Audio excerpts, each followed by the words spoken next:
Welcome. கரெக்டான டைமுக்கு தான் வந்திருக்கீங்க. இப்போ நம்ம காலத்துல 8 மில்லியன் வருஷங்கள் பின்னாடி போய் உலகத்தோட ராட்சச முதலைன்னு சொல்லப்படுற பெருசோரஸை பத்தி பார்க்க போறோம்.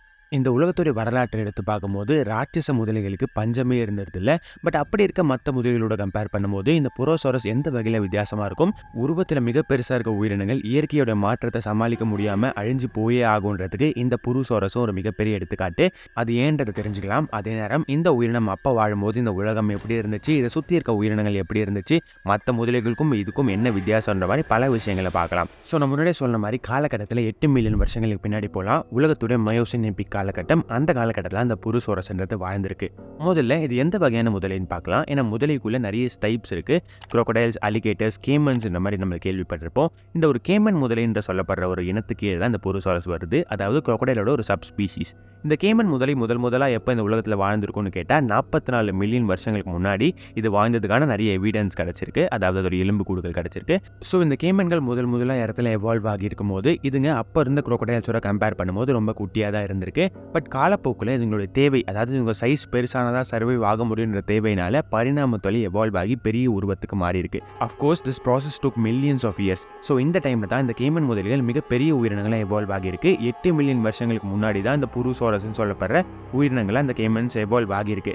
இந்த புரோசோரஸ் 3 வகையாக பிரிஞ்சிருக்கு. நம்ம ஜென்ரலாக இருக்கிறதுல பெரிய புரோசோரஸை பற்றி பார்க்கலாம். இந்த உயிரினம் ஏன் மிகப்பெரிய குரோக்கடைல்னு சொல்கிறாங்கன்னா இதோட நீளம் மட்டும் 39 to 49 அடி இருக்குன்னு சொல்கிறாங்க. அதாவது இந்த உலகத்துடைய மிகப்பெரிய குரோக்கடைலாக இந்த புரோசோரஸ் இருந்துக்கிறதுக்கான வாய்ப்புகள் ரொம்ப அதிகம்னு சொல்கிறாங்க. உலகத்துடைய வரலாற்றில் இருக்கிறதுலே மிக பெருசாக இருந்த குரோக்கடைல்னு சொல்கிற இந்த இடத்துக்கு நிறைய காம்படிஷன் இருக்குது. எடுத்துக்காட்டுக்கு 115 மில்லியன் வருஷத்துக்கு முன்னாடி வாழ்ந்த சார்கோசுகஸை சொல்லலாம், இல்லைனா 75 மில்லியன் வருஷத்துக்கு முன்னாடி வாழ்ந்த டைனோசுகஸை சொல்லலாம். ஸோ இந்த மாதிரி உயிரினங்கள் இருந்தாலும் புரோசோரஸுக்கும் ஒரு ஹெவி காம்படிஷனாக தான் இருக்குது. இப்போ சார்கோசுகஸ் எல்லாம் பற்றி பார்த்தோம்னா அதோடைய ஆவரேஜ் சைஸுமே ஒரு 40 feet தான் இருக்கும். பட் என்ன சூப்பரான விஷயம்னா சார்கோசுகஸ் அதோட வாழ்க்கை ஃபுல்லாக வளர்ந்துக்கிட்டே இருக்குன்ற மாதிரி ரிசர்ச்சர்ஸ் எல்லாம் சொல்கிறாங்க. இதனுடைய வளர்ச்சி சின்ன வயசுல அதிகமாக இருந்திருக்கும். பட் சார்கோசுகஸ் பெருசாக வளர்ச்சி கம்மியாக இருக்கும். பட் வளர்ந்துகிட்டே தான் இருக்கும். ஆக மொத்தம் யோசிச்சு பார்த்தோம்னா 100 மில்லியன் வருஷங்களுக்கு முன்னாடி வாழ்ந்த சார்கோசுகஸ் சொல்லப்படுற முதலையுடைய ஆவரேஜ் லென்த்தே 40 feet தான். அது கூட சேர்த்து இந்த சார்கோசுகஸ் வாழ்க்கை ஃபுல்லாக வளர்ந்துகிட்டே இருக்கும். ஸோ பொட்டன்ஷியலி இப்போ நம்ம பார்க்குற இந்த புரோசோரஸை விட சார்கோசுகஸ் பெருசாக இருந்துக்கிறதுக்கான வாய்ப்புகளும் இருக்குன்னு சொல்கிறாங்க. பட் யாராலையுமே கன்ஃபார்மாக சொல்ல முடியாது. இது எல்லாமே நம்மளுக்கு கிடைச்ச எலும்புகளை வச்சு எஸ்டிமேட்ஸ் தான் மட்டுமே. இது ரெண்டுத்தில் எக்ஸாக்டாக எது உலகத்துடைய மிகப்பெரிய முதலையாக இருந்திருக்குன்றதுக்கான டிபேட் சயின்டிஸ்ட் நடுவில் காலங்காலமாக நடந்துகிட்டே தான் இருக்குது. ஸோ நீங்கள் எந்த சைடு எடுக்கிறீங்க, சார்கோசுகஸா இல்லை புரோசோரஸான்றதை கமெண்ட்டில் போட்டு விடுங்க. எனிவே இந்த புரோசோரஸோட விஷயத்துக்கு வந்தோம்னா கண்டிப்பாக இது மிகப்பெரிய முதலைன்றதுல கேள்வியே கிடையாது. 39 to 49 feet ஆவரேஜாக இருக்கும். அதுக்கு மேலேயும் இது இருந்திருக்கிறதுக்கான வாய்ப்புகள் இருக்குது. இவ்வளோ நீளமாக சைஸ் இருக்கும்போது இதோடைய வெயிட்டும் அதுக்கேற்ற மாதிரி தான் கண்டிப்பாக இருந்திருக்கும்ல. இந்த புரோசோரஸ் 8 to 10 மெட்ரிக் டன்னுக்கும் மேலே வெயிட்டில் இருந்துக்கிறதுக்கான வாய்ப்புகள் இருக்குன்னு சொல்கிறாங்க.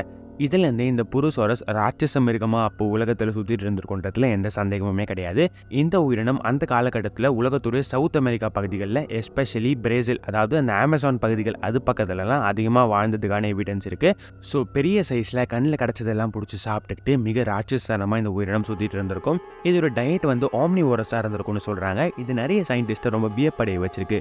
இப்போ இருக்க நிறைய கேமன் முதலைகளை பார்க்கும்போது என்னதான் இந்த முதலைகள் பிரைமரிலி நான்வெஜ், அதாவது மாமிசங்கள் சாப்பிட்டாலும் அப்பப்போ நிறைய கடலுக்கு அடியில் இருக்க சில செடிகள், பாசி வகைகளை சாப்பிட்றத அப்சர்வ் பண்ணியிருக்காங்க.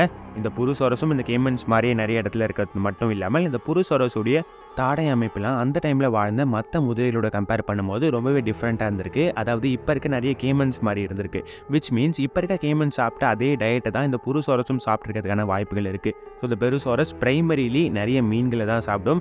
அந்த மீன்கள் கிடைக்காத சம்டைம்ஸ் கீழே இருக்க செடிகளையும் சாப்பிடும். இந்த ரெண்டுமே பத்தலைன்னா வெளியில் வந்து நிலத்தில் இருக்க மிகப்பெரிய உயிரினங்களையும் வேட்டையாடி சாப்பிட்றதுக்கான எவிடன்ஸுமே இருக்குது. இந்த பெருசோரஸோட முக அமைப்பை பார்க்கும்போது இது ஒரு ஆம்புஷ் பிரெடேட்டர், அதாவது ஒளிஞ்சிருந்து வேட்டையாடுற ஒரு முறையை தான் இதுவுமே பின்பற்றிருக்கும் மற்ற எல்லா முதலைகள் மாதிரியும். இந்த உயிரினத்துடைய கண்ணும் மூக்கு துவாரங்களும் தலையோட மேற்பரப்பில் இருந்திருக்கு. இதன் மூலியமா இந்த உயிரினம் தண்ணியோட மேற்பரப்பில் வெளியில் உடம்ப காட்டாமல் தலையை கூட காட்டாமல் அது ஒளிஞ்சிட்டு இருக்கும். மற்ற உயிரினங்கள் தண்ணி குடிக்க வரும்போது சடனாக அதுங்களை தாக்கி தண்ணிக்குள்ளே இழுத்துட்டு போயிடும். ஸோ இப்போ இருக்க முதலைகளோட வேட்டை முறையுமே இதே மாதிரி தான் இருக்கும். புரோசோரஸும் இதே மாதிரி ஒரு முறையில் வேட்டையாடி இருக்குன்ற மாதிரி நிறைய ரிசர்ச்சர்ஸ் சொல்கிறாங்க. இந்த உயிரினத்தோட சைஸ், இதோடைய பற்களோட அமைப்பெல்லாம் பார்க்கும்போது இதோடைய பைட் ஃபோர்ஸ் கிட்டத்தட்ட 69,000 நியூட்டன்ஸ் வரைக்கும் இருந்திருக்குமா. ஸோ அதாவது எந்த ஒரு உயிரினத்தை பிடிச்சாலும் அதை கொன்று நசுக்கி சாப்பிட்றதுக்கு இதுக்கு எந்த ஒரு பிரச்சனையும் இருந்திருக்காது. அதே நேரத்தில் இது டெத் ரோல் அப்படின்னு சொல்லப்படுற இப்போ இருக்க நிறைய கேமன்ஸ் பண்ணுற அதே ஒரு முறையை பயன்படுத்தும். ஸோ இந்த முறை என்னன்னு தெரியாதவங்களுக்கு, முதலைகள் மாதிரி உயிரினங்கள்லாம் ஏதோ ஒரு மிருகத்தை கடிச்சிட்டு அதுங்க உடம்பை துண்டு துண்டாக பிக்கிறதுக்கு என்ன பண்ணுன்னா, கடிச்சிட்டு இருக்கும் போதே அதுங்க உடம்பை வேகமாக சுற்ற ஆரம்பிக்கும் தண்ணியில். இப்படி பண்ணும்போது இதுங்களுடைய ரொம்ப எக்ஸப்ஷனலி பவர்ஃபுல் பைட் இருக்கிறதுனால அந்த உயிரினத்தோடைய உடம்பு தசைகள் எல்லாம் கிழிச்சு ஈஸியாக இதுங்க முழுங்குற அளவுக்கு குட்டி குட்டியாக உடச்சிரும். ஸோ மியோசன் எப்பிக்கில் வாழ்ந்த இந்த பெருசாரஸும் இப்படி ஒரு வேட்டை முறையை தான் பயன்படுத்தி உணவை பிடிச்சி அதுக்கப்புறம் இப்படி ஒரு இந்த டெத் ரோல் முறையை பயன்படுத்தி அதை கொன்று சாப்பிட்ருக்குன்ற மாதிரி சொல்லப்படுது. இது வரைக்கும் பார்த்ததுலேருந்து ஒரு விஷயம் கிளியராக புரியுது, இந்த புருசோரஸ் மிக பயங்கரமான உயிரினமாக இருந்திருக்குன்றதுல டவுட்டே இல்லை. பட் ஒரு உயிரினம் எவ்வளோ பயங்கரமாக இருந்திருக்கும்னு நம்மளுக்கு புரியணும்னா அது கூட இருந்த உயிரினங்கள் எப்படி இருந்திருக்கு, அந்த உயிரினங்களோட கம்பேர் பண்ணும்போது இது பயங்கரமாக இருந்தால் தான் அதோட உண்மையான பொட்டன்ஷியல் நம்மளுக்கு தெரியும். அப்படி பார்க்கும்போது இது வாழ்ந்த காலகட்டத்திலே இந்த உலகத்தில் வாழ்ந்த மற்ற மிகப்பெரிய உயிரினங்கள், ரொம்ப நோட்டபிளி சில எக்ஸாம்பிள்ஸ் எடுத்தோன்னா டைட்டானா போக மாதிரி உயிரினங்களும் இதே காலகட்டத்தில் வாழ்ந்திருக்கு. அதே நேரத்தில் கடலோட சைடுக்கு போனோன்னா மெகலோடான், லிவைத்தன்னு சொல்லப்படுற ராட்சச மிருகங்கள், அதுங்கெல்லாமே இந்த காலகட்டத்தில் தான் இந்த உலகத்தில் எக்ஸிஸ்ட் ஆயிருக்கு. ஸோ இவ்வளோ பெரிய ராட்சச மிருகங்கள்லாம் இந்த உலகத்துடைய ஒரு இடத்த கண்ட்ரோல் பண்ணிட்டு இருந்திருக்காங்க. அதே மாதிரி சவுத் அமெரிக்காவில் இந்த பெருசாரஸ் இருந்திருக்கு. சவுத் அமெரிக்காவோடைய ஏபெக்ஸ் பிரெடேட்டராக இந்த உயிரினம் தான் இருந்திருக்கும்னு சொல்கிறாங்க. அதாவது இதோடைய வாழும் இனத்துடைய ஃபுட் செயினோட டாப்பில் இந்த பெருசாரஸ் இருந்திருக்கிறதுக்கான வாய்ப்புகள் ரொம்பவே அதிகமாக இருக்குது. இந்த லிவைத்தான், மெகலோடான்லாம் பற்றி பார்க்கும்போது தான் இந்த பெருசாரஸை பற்றின ஒரு இன்ட்ரெஸ்டிங்கான தியரி இருக்குது. நிறைய சயின்டிஸ்ட் என்ன சொல்கிறாங்கன்னா, இந்த பெருசாரஸ் ரொம்ப ட்ராவல் பண்ணி கடலுக்குமே நிறைய நேரங்களில் போயிருக்கிறதுக்கான வாய்ப்பு இருக்குன்னு சொல்கிறாங்க.